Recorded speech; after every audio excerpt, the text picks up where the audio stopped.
तो अगर वो इन भाजपा सवालों के जवाब मिलेंगे या दरअसल देखिए सरकार के खिलाफ अविश्वास लेकर आए हैं तो ताल भी ठोकी जाएगी, और जो अब 8 महीने रह गए हैं चुनावी घोषणा होने से पहले, उसका एक रोड मैप, एक खाका, एक पॉलिटिकल नैरेटिव आज शाम 4 बजे प्रधानमंत्री सेट कर मेरे ख्याल से प्रधानमंत्री के वक्तव्य का ज्यादातर हिस्सा इसी के ऊपर फोकस करेगा। वो 2024 का जो माहौलबंदी सरकार की तरफ से की जाने वाली है, वो माहौल अपने भाषण के जरिए बनाने की कोशिश करेंगे। थोड़ा बहुत हो सकता है मणिपुर का कुछ चलते चलते जिक्र कर दें, और उसमें वो अपने गृह मंत्री का हवाला भी दे सकते हैं कि उन्होंने ये कह ही दिया है पहले से। बाकी सारा फोकस उनका भाषण पूरी तरीके से मणिपुर के तथ्यों पर केंद्रित ना होकर पूरी तरीके से राजनीतिक होगा। मेरे साथ प्रेम शुक्ला बीजेपी के राष्ट्रीय प्रवक्ता हैं, कांग्रेस के राष्ट्रीय प्रवक्ता अभय दुबे और आम आदमी पार्टी के राष्ट्रीय प्रवक्ता आदिल खान भी जुड़े हुए हैं। राहुल देव वरिष्ठ पत्रकार और विश्लेषक तो हमारे साथ बने ही हुए हैं। तो जो अभय कह रहे थे प्रेम शुक्ला, आप उस बात से इत्तेफाक रखते हैं? जी नहीं, अभय जी को छिद्रान्वेषण करने का अधिकार है, लेकिन केंद्र की जो नीतियां हैं उनका अनुपालन राज्य में सम्यक ढंग से हो रहा है कि नहीं, जो दंगाई है उन पर कार्रवाइयां हो रही हैं कि नहीं। एक घटना विशेष के आधार पर आप सारे तंत्र को विफल मान लें, ये आपका पत्रकारी अधिकार हो सकता है, लेकिन ये संवैधानिक स्थिति नहीं होती है। अच्छा, एक घटना है ये या 100वां दिन है आज जब हिंसा भड़की थी, और ये हिंसा अभी थम नहीं पा रही? जी जी नहीं, हिंसा को हर संभव नियंत्रित करने का प्रयास किया गया है और हिंसा थमी भी है। हाँ, ये जहां पर 40-45 वर्षों का एक इतिहास हो एथनिक कन्फ्लिक्ट का, वहां पर जिस तरह से परिस्थितिजन्य नस्ली हिंसा की स्थितियां उत्पन्न हुई, वो निश्चित तौर पर अत्यंत दुर्भाग्यपूर्ण रही, और उन स्थितियों को नियंत्रित करने के लिए राज्य सरकार और केंद्र सरकार ने हर संभव प्रयास किया है। कश्मीर का भी जिक्र किया गया कल कि भाई कश्मीर में ये हिंसा, ये तब तो चुप बैठे रहते थे विपक्ष वाले। तो जो कश्मीर में पहले होता था वही मणिपुर में हो रहा है, आप ये भी मान रहे हैं? देखिए, कश्मीर से अधिक जो है बुरी स्थिति मणिपुर में किसी जमाने में हुआ करती थी। 2011 में इबोबी सिंह के जमाने में 137 डेज का पूरे देश से काट दिया गया था मणिपुर, और आदरणीय अमित भाई ने कल बताया कि 6.5 वर्षों में वहाँ कर्फ्यू भी कभी नहीं लगाना पड़ा। तो वहाँ की स्थितियों में सुधार था। कश्मीर से क्या तुलना करेंगे जी? अभी जज गंजू की हत्या पर 1989 की हत्या 2023 में जांच शुरू हो रही है। तो कश्मीर में तमाम जो है गिरिजा टिक्कू को न्याय दिया जा सका क्या? गिरिजा टिक्कू को न्याय देने के लिए कभी कांग्रेस ने और घमंडिया दल के किसी भी घटक दल ने कभी प्रयास किया क्या? क्योंकि हिंदुओं की जान तो जान ही नहीं है।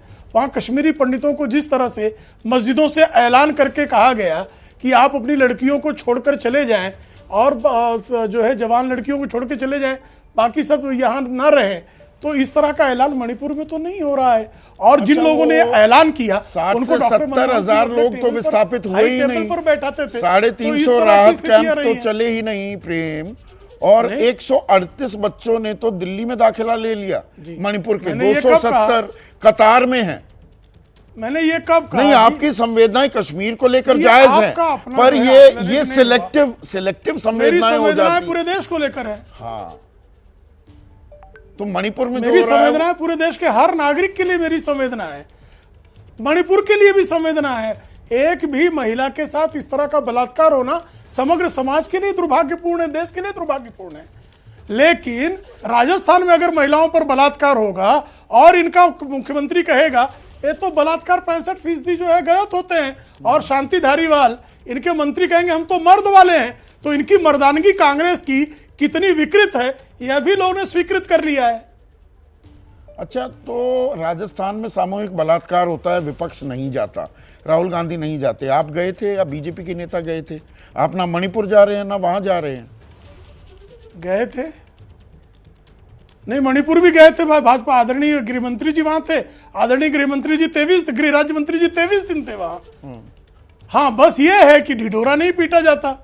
अच्छा, वो राजस्थान में एक सामूहिक बलात्कार की जो घटना हुई उसमें एबीवीपी के आदमी का भी नाम है, वो पदाधिकारी एक नहीं तमाम है।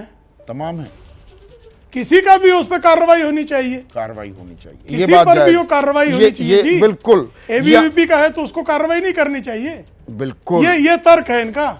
नहीं नहीं, मैं कांग्रेस ये आपसे- तर्क दे रही है कि आपसे- एबीवीपी वाले बलात्कार करेंगे तो ये कार्रवाई नहीं करेंगे, नहीं, उसको नहीं, मर्दानगी बहुत- मानेंगे। अरे आपने स्पष्टता दे दी, बहुत अच्छा किया। अभय दुबे, घड़ियाली आंसू बहा रहे हैं क्या आप? और मणिपुर को, किसी ने भी किया बलात्कार, वो मणिपुर बलात्कारी के है। चक्कर में अविश्वास प्रस्ताव लाकर सरकार को अपने कामकाज की ताल ठोकने का मौका दे दिया क्या आप?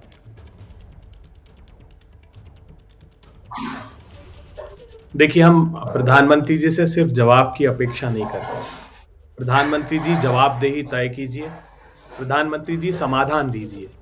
ये दुर्भाग्यपूर्ण है कि प्रतिपक्षी दलों को सिर्फ इसलिए कि आप जवाबदेही तय करें, समाधान निकालने, एक अविश्वास का प्रस्ताव लाना पड़ा प्रधानमंत्री। मुझे दुख हुआ आज भारतीय जनता पार्टी के प्रवक्ता से ये सुनकर कि एक घटना जिसका संज्ञान लिया, 6000 FIR है, 4500 ऑटोमेटिक वेपन्स लूटे गए हैं।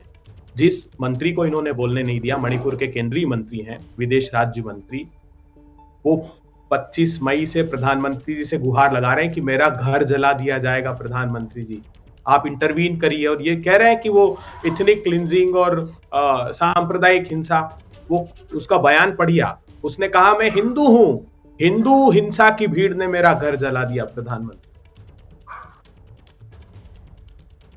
गांधी जी ने, अभय दुबे, आपके कनेक्शन में दिक्कत आ रही है, अभी उस कनेक्शन को हम दुरुस्त करते हैं।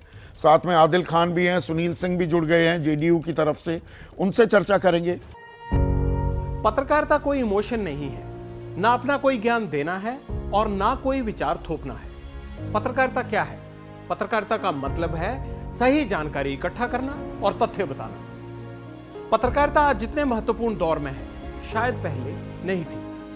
इस दौर से निकलने के लिए सिर्फ सच दिखाने की जरूरत है, वो सच जो आपके हित को आगे रखे। इसलिए अब रात 9 बजे प्राइम टाइम नहीं होगा, ये आपका टाइम है। जगविंदर पटियाल के साथ देखिए पब्लिक इंटरेस्ट 17 जुलाई से सोमवार से शुक्रवार रात 9 बजे सिर्फ एबीपी न्यूज पर। एबीपी न्यूज आपको रखे आगे।